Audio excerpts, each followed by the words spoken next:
Brani Galanda. Good morning. So today I want to talk about something that's really, really important. And Tony here is helping me. Aren't you, Tony? You know, and I'm sending this blog out to the people purchasing the service, the NDIS support coordinators, the media, the journalists who are reporting on these services, and hopefully to the service providers themselves. Look, there is a lot of confusion about what equine-assisted therapy, equine-assisted psychotherapy, equine-assisted mental health, what that is, and what equine-assisted learning or equine-assisted mentoring or equine-assisted coaching or equine-assisted leadership or whatever that may be as well, whatever you call it. And what also equine therapy is. Now let me be very, very clear. Equine therapy is not about what people are working with horses to help people move through something. Equine therapy actually is therapy to horses, not with horses. Now be very, very clear when you report on this, when you seek that kind of service.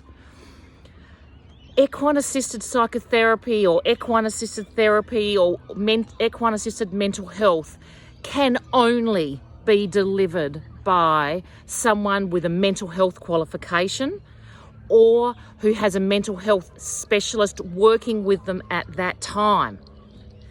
If the service provider that you are working with, if they do not have a mental health qualification and coming under some peak professional body and met by all the ethical standards and the requirements for professional development, clinical supervision and things like that, please don't go there, because it might be fine if everything is going great and you're just having a yarn and you're just interacting with the horses or whatever it might be. But if something comes up, if something is triggered, if you're having a trauma response, whatever it might be, working with someone who does not have the qualifications is not only foolish or misguided, it's dangerous, potentially dangerous. So please, when you access a service provider, ask them if they're offering equine-assisted therapy or equine therapy or equine-assisted psychotherapy. Ask what their qualifications are. Ask which professional body that they're aligned to.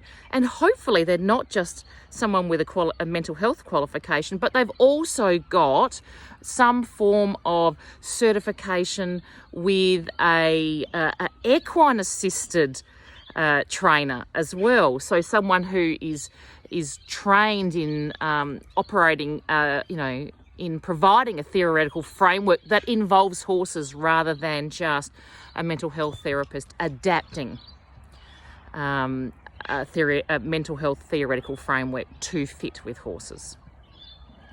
So I'm just going to leave it at that. I just need you to all be really clear, and please, media, when you're talking about equine therapy, make it very clear. If it's talking about therapy working with horses, please call it by its correct name: equine-assisted therapy, equine-assisted psychotherapy, or equine-assisted mental health.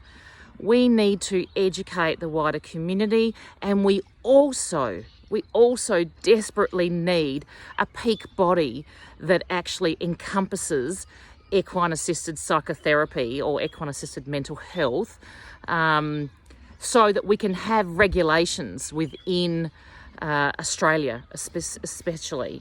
We do have some boards that are starting up, but they are not yet governmentally regulated. Now, thank you so much. I'm sorry for my little rant. I'm just seeing it over and over again.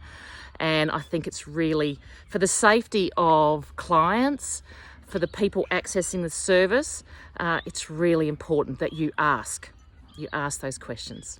Thank you. Yura. Bye.